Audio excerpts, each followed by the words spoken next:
क्या आपको याद है वो दिन जब आपके पेरेंट्स आपकी हर नीड पूरी करते थे, आपका हाथ पकड़ के चलते थे, आपको हर मुश्किल से प्रोटेक्ट करते थे? और अब सोचो कब वो रोल्स चेंज होने शुरू हो गए। एक छोटा सा टेक्स्ट मैसेज आता है, बेटा पापा का बीपी चेक करवाना है। एक फोन कॉल आती है, यार मम्मी को ना डॉक्टर के पास लेके जाना है। या फिर बेटा वो बिल कौन भरेगा। और ये सिर्फ फाइनेंशियल बर्डन नहीं है, ये एक सटल बट ग्रोइंग इमोशनल और लॉजिस्टिकल बर्डन है।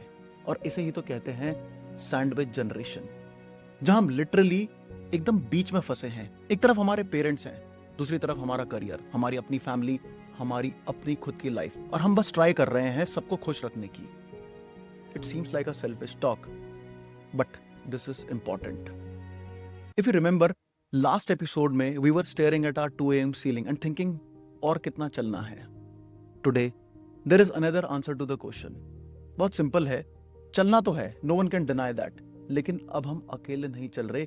अब हम एक ब्रिज बन चुके हैं, जिसके एक तरफ हैं आपके पेरेंट्स, उनकी एक्सपेक्टेशन, उनकी ग्रोइंग नीड्स, और दूसरी तरफ है आपका खुद का करियर, आपके खुद के करियर की डिमांड, आपके अपने फ्यूचर के सपने, और शायद आपके बच्चों की जरूरतें। और आप उस ब्रिज के बीच में खड़े हैं। It feels like we are being pulled from every direction, and this is not something about money. हम सब जानते हैं कि इंडियन फैमिलीज में पेरेंट्स की देखभाल करना हमारी जिम्मेदारी है। बड़े हो गए हो, अब जिम्मेदारी उठाओ, ये तो बचपन से ही सुनते आए हैं।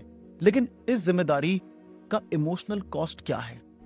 क्या कभी किसी ने उसके बारे में एक्चुअली बात करी, या कोई बात करना भी चाहता है? हम अपने पेरेंट्स के लिए सिर्फ बैंक अकाउंट नहीं है, हम उनके इमोशनल सपोर्ट सिस्टम भी हैं। हम उनके डॉक्टर के अपॉइंटमेंट्स मैनेज करते हैं, ऑल्दो वो कोई बड़ा काम नहीं है। हम उनके लिए मार्केट जाते हैं, हम उनके लिए शायद उनके रिश्तेदारों से बात करते हैं, जो कि ऑब्वियसली हमारे रिश्तेदार भी हैं। और ये सब हम अपने फुल टाइम जॉब के बाद या वीकेंड पर करते हैं। और ये सब करते हुए हम एक्चुअली अंदर से थक रहे हैं। We are getting exhausted. कभी सोचा है वो कन्वर्सेशन कितनी मुश्किल होती है जब आपको अपने पेरेंट्स को समझाना पड़ता है कि वो बजट में रहे, या उनको बोलना पड़ता है कि आप हर टाइम उनके लिए अवेलेबल नहीं हो? वो गिल्ट, वो फीलिंग, वो सब आपके दिल पे घर कर जाती है, and somewhere down the line it is impacting you and your relationship with yourself. But try to understand, things have changed, you agree और नॉट। हमारे पेरेंट्स की जनरेशन में फैमिलीज बड़ी होती थी, चाचा, मामा, मौसी, बुआ सब मिलके जिम्मेदारी उठाते थे, संभाल लेते थे। लेकिन अब अक्सर हम या हमारे सिबलिंग्स ही होते हैं, मोस्टली नहीं होते, because families have gone nuclear. So in that scenario when no one is there, तो पूरी जिम्मेदारी किस पर आती है? हम पर ही आ जाती है। और इसमें एक और चीज शामिल है, वो है एक अनकहा डर, वो फियर, वो डर कि हम अपने पेरेंट्स को खो देंगे, वो डर कि हम उनके लिए इनफ नहीं कर रहे, वो डर कि लोग क्या कहेंगे अगर हम उनकी हर नीड पूरी नहीं कर पाए तो। ये सब एक कॉकटेल ऑफ इमोशंस है जो अंदर ही अंदर बॉयल होता रहता है, हमें खा रहा है। It's a constant boil inside. एक तरफ हमारे पेरेंट्स हैं जिन्होंने हमारे लिए अपनी पूरी जिंदगी लगा दी, और दूसरी तरफ हमारी अपनी जिंदगी, हमारे अपने सपने, हमारे अपने स्ट्रगल्स। हमें समझ नहीं आता कि कैसे हम उन सबको बैलेंस करें।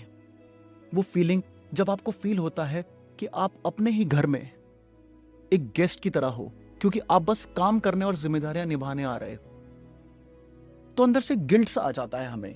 पहले सबको खुश रखो, ये तो हमें सिखाया ही गया है, लेकिन उस सबको में हम खुद कहां आते हैं? Where the hell do we fit in? और अब ये सुनो और सीरियसली सोचना, वो कब हुआ जब आपके पेरेंट्स, जो आपकी लाइफ का सपोर्ट सिस्टम थे, हर मुश्किल में आपके साथ खड़े थे, आपको गाइड करते थे, they now themselves need support from you, जिसको आपको ही मैनेज करना है, फिजिकली हो, emotionally, and sometimes financially also. और वो डर, जब आप उनकी हेल्थ रिपोर्ट देखते हो और समझ नहीं आता कि अब क्या होगा, वो डर, वो हेल्पलेसनेस, जब वो कुछ समझ नहीं पाते और आपको उनकी जगह डिसीजंस लेने पड़ते हैं। और ये सिर्फ रिस्पॉन्सिबिलिटी नहीं है, ये एक प्रोफाउंड शिफ्ट है। आपने उनका हाथ पकड़ के चलना सीखा था, और अब वो आपका हाथ पकड़ के चल रहे हैं। सोचो क्या थॉट होता होगा।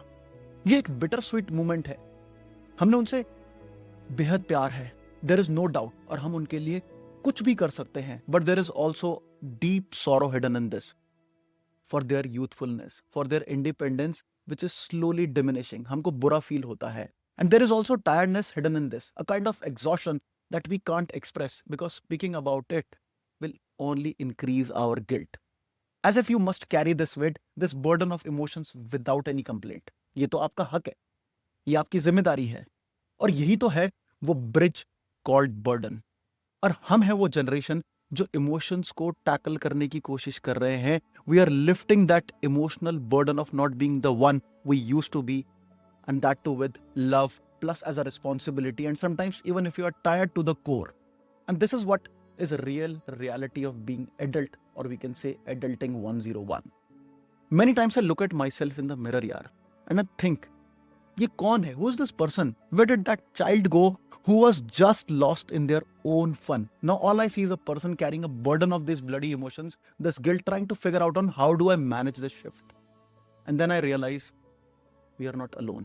This feeling belongs to every millennial who is stuck as a sandwich generation.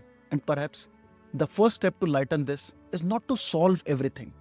Rather, it is to acknowledge this. Accept करें कि हाँ ये मुश्किल है, ये exhausting है, और इसमें थकान महसूस करना ठीक है. Giving yourself the permission that yes, I am under pressure, और क्या पता शायद ये भी एक नई शुरुआत हो सकती है. और हाँ, इसका ये मतलब नहीं है कि हम अपने पेरेंट्स से प्यार नहीं करते, और इसका ये भी मतलब नहीं है कि हम उनकी जिम्मेदारी नहीं लेना चाहते. बस ये मतलब है कि हम भी इंसान हैं, और इंसान थक जाता है, मशीन भी थक जाती है, ह्यूमंस ऑल्सो गेट टायर्ड. सो एक नई सोच को सोचें. A new food for thought, I am leaving that on table, and that is acknowledging your burden and feeling it's exhaustion isn't weakness. वो कोई कमजोरी नहीं है, in fact it is accepting your humanity. तो मेरे दोस्तों, ये था हमारा ब्रिज कॉल्ड बर्डन. मुझे पता है ये थोड़ा हैवी टॉपिक था, लेकिन इस पर बात करना बेहद जरूरी था, क्योंकि कई बार ये जानना कि आप अकेले नहीं हो अपने आप में खुद बहुत बड़ी रिलीफ होती है. आप कमेंट्स में जरूर शेयर करना, आपने अपने आप में कब ये शिफ्ट देखा जब आप पेरेंट्स के सपोर्ट सिस्टम से उनके लाइफ सपोर्ट सिस्टम बन गए. वो कौन सा अनएक्सपेक्टेड बर्डन है जो आपने रिसेंटली महसूस किया. Let's create a space where we can share these truths बिना किसी गिल्ट के. और अगर ये एपिसोड आपको रेजोनेट किया तो इस वीडियो को लाइक करो, सब्सक्राइब करो मिंगल विद थॉट्स को, और वो नोटिफिकेशन बेल दबाना मत भूलना.